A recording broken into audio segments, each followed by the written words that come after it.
நேயர்களுக்கு வணக்கம். 12 ராசிகளில் கிரகங்கள் தரும் யோகம் பற்றிய விவரங்களை ஜோதிட சாஸ்திரத்திலே சொல்லப்பட்ட கருத்துக்களின் அடிப்படையிலே இந்த வீடியோவிலே பேசி விளக்கம் அளிக்கிறேன். முதலாவதாக லக்கினம் சுபகிரக வீடாக இருந்தாலும் சரி, அசுபகிரக வீடாக இருந்தாலும் சரி, அதில் லக்கினாதிபதி இருந்தால் ஜாதகர் விருத்தி அடைவார். லக்கினாதிபதி உச்சம் பெற்றிருந்தாலும், எந்த ராசியில் உச்சம் பெற வேண்டுமோ அந்த ராசியில் உச்சம் பெற்றிருந்தாலும் நல்ல யோக பாக்கிய பலன்களை ஜாதகருக்கு தருவார். இது போக லக்கினத்திலே புதனோ அல்லது குருவோ இருந்தால் லக்கினம் திக்பலம் பெறும். திக்பலம் பெற்றால் ஜாதகர் எல்லா வகையிலும் உயர்நிலை அடைவார். நல்ல கல்வி அறிவு, குடும்ப வாழ்க்கை, புத்திரப்பேறு, யோகம், தனவிருத்தி ஆகியவற்றை ஜாதகர் பெறுவார் என்று ஜோதிட சாஸ்திரத்திலே சொல்லப்பட்டிருக்கிறது.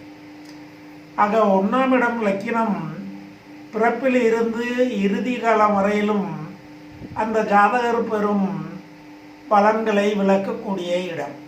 ஆக லக்கினம் சுபகிரக வீடாக இருந்தாலும் அசுபகிரக வீடாக இருந்தாலும் லக்கினாதிபதி லக்கினத்தில் இருந்தால் விருத்தி அல்லது உச்சம் பெற்றால் விருத்தி என்று சொல்லியிருக்கிறேன்.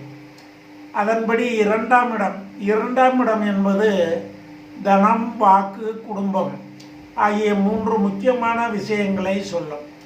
தனம் என்றால் பொருளாதாரத்திலே மேன்மையான நிலை. வாக்கு என்ன என்றால் நாம் பேசக்கூடிய பேச்சு. அந்த பேச்சு இனிமையாகவும் தூய்மையாகவும் மற்றவர்கள் மதிக்கக்கூடிய நிலையையும் தரும். அடுத்து குடும்பம் கணவன், மனைவி, பிள்ளைகளோடு சிறப்பாக அமைய நல்ல பலன்கள் தரும். 3ஆம் இடம் என்பது தைரியம், வீரியம், பராக்கிரமம். தைரியத்தை தரும், வீரியத்தை தரும், பராக்கிரமத்தை தரும். எதிரிகளை ஜெயிக்கக்கூடிய வல்லமையை ஜாதகர் உறுதியாக பெறுவார். அடுத்து 4ஆம் இடம் என்பது தனம், வாக்கு, குடும்பம், விருத்தி முதலியவைகளை உள்ளடக்கி தாயார், வாகனம், வீடு, கல்வி, சொத்து இந்த 5 முக்கியமான விஷயத்தை சொல்லும். பெற்ற தாயாரை பற்றியும், கல்வி அறிவை பற்றியும், வாகன வசதியை ஒரு ஜாதகர் பெறுவதை பற்றியும் விளக்கும். நண்பர்கள், உற்றார் உறவினர்கள் முதலியவர்களுடைய நட்பு இவற்றை பற்றியும் விளக்கக்கூடிய இடம். அடுத்து 5ஆம் இடம் என்பது புத்திர பாக்கியஸ்தானம், துணை யோகஸ்தானம். ஆக புத்திர பாக்கியம் ஒரு ஜாதகருக்கு நல்ல புத்திர பாக்கியங்களை 5ஆம் இடம் தரும். அதே போல நல்ல யோக பாக்கிய பலன்களையும் தரும்.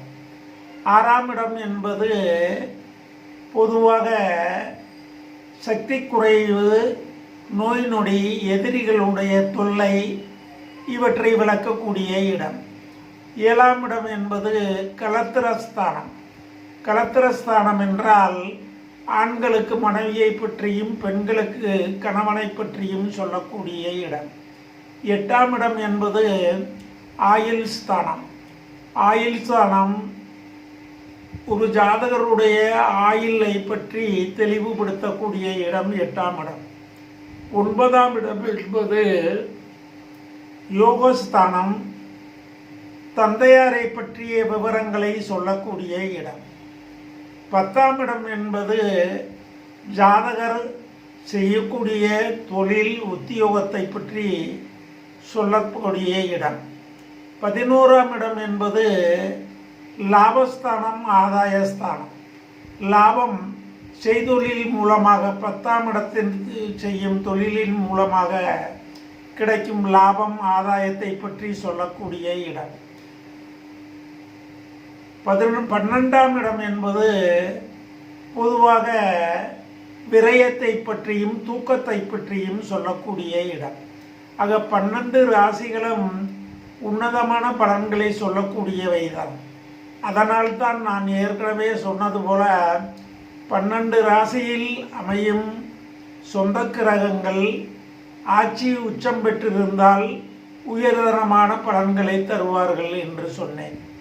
இதிலே 3ஆம் இடத்திலே சனி இருக்கலாம். அடுத்து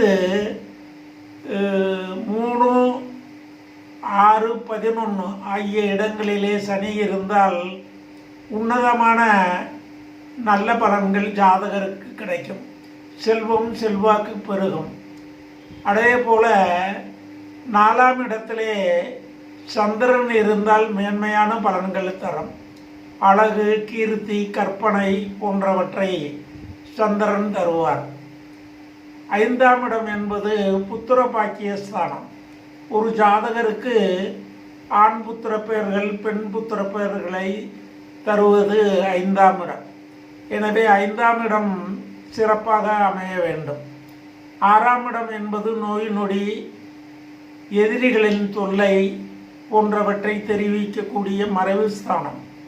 7ஆம் இடம் என்பது பெண்களுக்கு கணவரையும் ஆண்களுக்கு மனைவியையும் பற்றி சொல்லக்கூடிய களத்திரஸ்தானம்.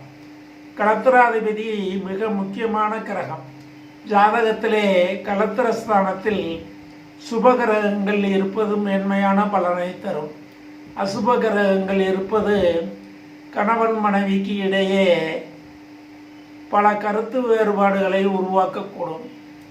அடுத்து 8ஆம் இடம் ஆயுள் ஸ்தானம். ஆயுளை பற்றி தீர்க்க ஆயுளா அல்லது ஆயுள் குறைவா என்பதை பற்றி சொல்லக்கூடிய இடம். 9ஆம் இடம் என்பது யோகம், தந்தையாரை பற்றி சொல்லக்கூடிய இடம். இந்த இடத்திலே எந்த கிரகமும் இருக்கலாம். ஆனால் சொந்த ஆட்சி உச்சம் பெற்ற கிரகங்கள் இருந்தால் மேன்மையான பலன்கள் கிடைக்கும். 10ஆம் இடம் செய்தொழிலை குறிக்கக்கூடிய இடம். உத்தியோகம் அல்லது சொந்த தொழில் செய்வதை குறிக்கும். 11ஆம் இடம் என்பது லாபஸ்தானம், ஆதாயஸ்தானம். 11ஆம் இடம் ஒரு ஜாதகர் செய்தொழில் மூலமாக கிடைக்கும் லாபம், ஆதாயத்தை பற்றி சொல்லக்கூடிய இடம். 12ஆம் இடம் என்பது விரயம், தூக்கத்தை பற்றி சொல்லக்கூடிய இடம். தூக்கம் என்பது மிக மிக முக்கியமானது. எனவே 12ஆம் இடத்திலே ஒரு நல்ல கிரகம் இருந்தால், சுப கிரகம் இருந்தால் நல்ல தூக்க பாக்கியத்தை பெற முடியும். விரயங்கள் கட்டுப்படும். இவ்வாறு ஜோதிட மூல நூல்களிலே சொல்லப்பட்டிருக்கிறது என்பதை ஜாதகர்களுக்கு தெரிவித்து என் நன்றிகளை காணிக்கையாக்கி வணங்கி விடைபெறுகிறேன். நன்றி, வணக்கம்.